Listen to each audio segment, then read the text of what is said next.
Now the next topic is PPC and opportunity cost. इससे पहली video में हमने सेंट्रल प्रॉब्लम्स और पीपीसी को साथ में पढ़ा था। अब हम पढ़ेंगे PPC and opportunity cost. Main यहाँ पर पीपीसी एंड अपॉर्चुनिटी कॉस्ट का जो समझाने का मोटो है, इनका जो मोटिव है वो ये है कि हमारी पीपीसी कर्व जो है वो कनकेव शेप की क्यों होती है, तो वो हमें यहीं से पता चलेगा।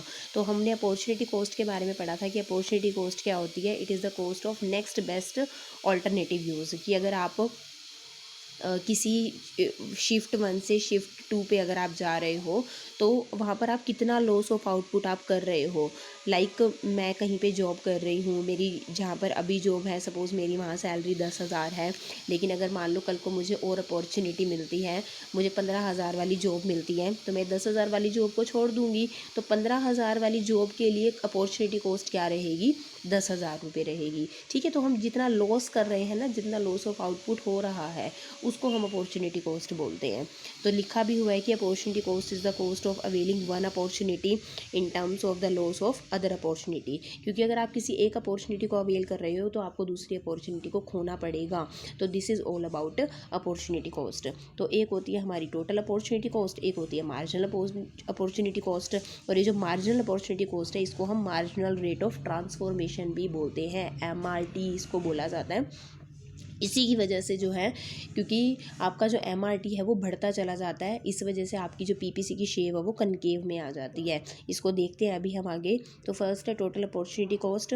टोटल अपॉर्चुनिटी कॉस्ट का मतलब क्या है, it refers to the total loss of output when the given resources are shifted from use 1 to use 2। मतलब ये बात करता है, टोटल लॉस ऑफ आउटपुट की बात करता है। ठीक है, अब हम पढ़ेंगे मार्जिनल। जब भी मार्जिनल की बात आती है तो मार्जिनल हमेशा एक एडिशनल यूनिट को लेके स्टडी की जाती है। मार्जिनल हमेशा चेंज की बात करता है कि एक यूनिट को अगर हमने शिफ्ट किया तो हमने दूसरी प्रोडक्ट की कितनी यूनिट्स को हमने बढ़ा लिया। ठीक है, इसको हम अभी एग्जांपल से देखते हैं। हाँ जी, अब देखो यहाँ दे रखा है मार्जिनल अपॉर्चुनिटी कॉस्ट, इसको हम मार्जिनल रेट ऑफ ट्रांसफॉर्मेशन भी बोलते हैं।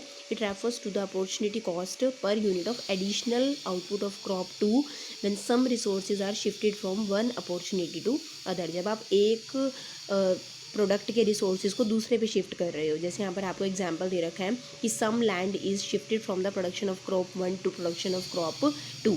तो हमने क्रॉप 1 से क्रॉप 2 पे शिफ्ट किया, तो हमें क्रॉप 1 का क्या करना पड़ेगा, लॉस उठाना पड़ेगा। सपोज़ वो लॉस आपने 50 टन का उठाया और आपको दूसरी पे गेन कितने का हो गया, 25 टन का। तो मार्जिनल अपॉर्चुनिटी कॉस्ट है MRT कैसे निकलता है, change in loss of output of crop 1 divide by change in gain of output of crop 2। कि लॉस आपका कितना हुआ 50 टन्स का, गेन आपने कितना किया 25 का। तो इसी जो ये हमारा 2 निकला है, ये हमारा क्या है, MRT है।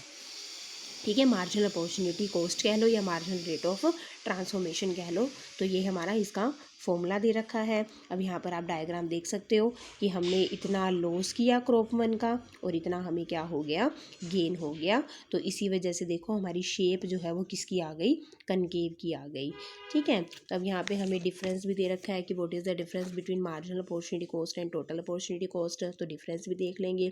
डिफरेंस सिंपल यही है कि मार्जिनल हमेशा एडिशनल यूनिट की बात करेगा कि एडिशनल यूनिट से हमें कितना फ़र्क पड़ रहा है, और टोटल अपॉर्चुनिटी कॉस्ट हमेशा ऑल यूनिट्स को लेके चलेगा। बस इतनी चीज़ आपने ध्यान में रखनी है। तो पीपीसी की यहाँ पर हमें स्लोप का पता चल गया कि ये downward from left to right, क्योंकि लेफ़्ट टू राइट ये इस तरीके से जाता है, और क्योंकि ये ऊपर की शेप इसकी बनती है तो ये हमारी क्या बन जाती है, कनकेव बन जाती है। अब यही दे रखा है कि पीपीसी हमारी डाउनवर्ड स्लोप क्यों करती है। तो डाउनवर्ड स्लोप करने का रीज़न यही है कि इसका जो मार्जिनल अपॉर्चुनिटी कॉस्ट है ना, वो हमारी बढ़ती चली जाती है।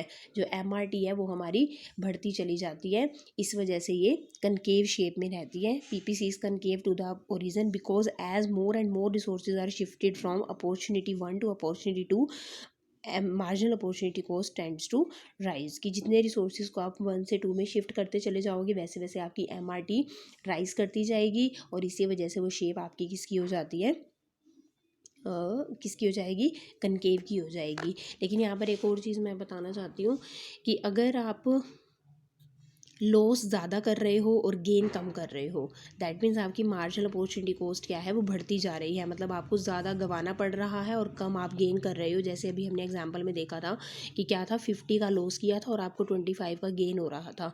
तो इसको हम बोलते हैं इंक्रीजिंग मार्जिनल अपॉर्चुनिटी कॉस्ट, क्योंकि आपकी अपॉर्चुनिटी कॉस्ट देखो 25 के लिए आपको 50 को गंवाना पड़ा, तब हमारी शेप होती है कनकेव की। लेकिन अगर ये डिक्रीजिंग एमओसी हो जाए, यानी कि अगर आपको कम शिफ्ट करना पड़े, मान लो यहाँ पे 10 को शिफ्ट करते और हमें 25 का गेन हो जाता, तो इस केस में आप लोग अपनी अपॉर्चुनिटी कॉस्ट आपकी क्या है, कम है। सिर्फ आपको 10 के बदले क्या करना पड़ रहा है, 10 को लॉस करना पड़ रहा है और 25 का आप क्या कर रहे हो, गेन कर रहे हो। तो ये हमारा कौन सा केस होता है, डिक्रीजिंग एमओसी का केस होता है ये हमारा। तो अगर ये बात आपको बोली जाए ना कि अगर आपका एमओसी एमआरटी डिक्रीज हो रहा है, तब पीपीसी की शेप क्या होगी, तो तब पीपीसी की शेप हमारी क्या रहेगी, कन्वेक्स रहेगी। और जब हमारा ये कांस्टेंट एमओसी है कि मार्जिनल अपॉर्चुनिटी कॉस्ट हर बार कांस्टेंट ही आप कर रहे हो, कि पहले भी आपने 5 को गंवाया, बाद में भी आप 5 को, फिर 5 को आप गंवाते जा रहे हो, तो उस टाइम पे आपकी कांस्टेंट लाइन बनेगी पीपीसी की।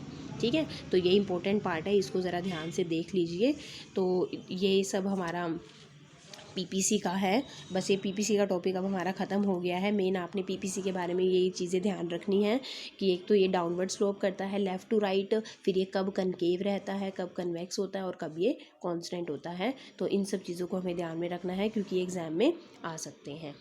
सो आई होप आपको ये वीडियो अच्छी लगी होगी, और अगर नहीं कुछ समझ में आता तो आप मुझे कमेंट सेक्शन में कमेंट कर सकते हैं दोबारा से समझने के लिए, या दोबारा से आप इस वीडियो को पीछे ले जाके देखेंगे तो आपको समझ में आ जाएगा।